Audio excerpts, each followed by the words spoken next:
I worked my ass off and ran circles around people in every single industry that I was a part of. My parents taught me work ethic beyond any fucking capability. I worked hard. I worked way harder than I ever got to play.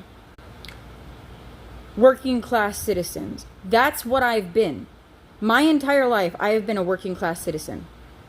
Every bit of schooling, knowledge, every kind of educational endeavor I went to, and I went through, was training me to be a worker ant in a fucking giant colony that my life doesn't matter to.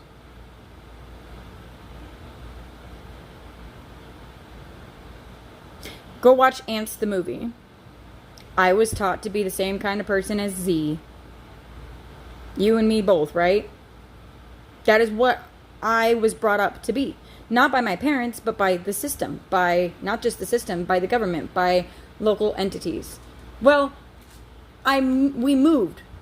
My family and I moved from the city that was much better at respecting freedom of religion back to the town that I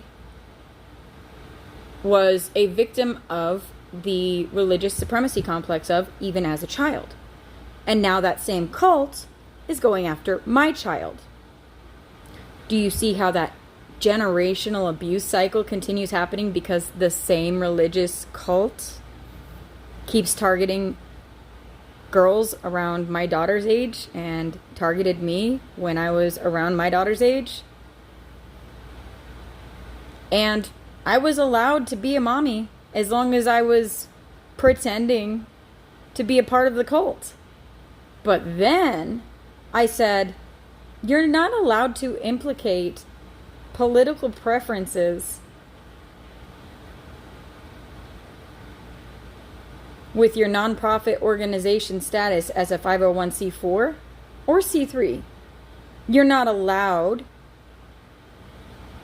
to claim that any political figure is doing the work of your proverbial imaginary sky friend, and that voting against him makes you in favor of sinning against the proverbial imaginary sky person.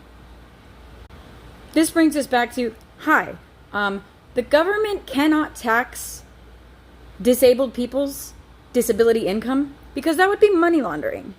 The IRS can audit disabled people all they want, but they're not going to get anything out of the fact that welfare is not a taxable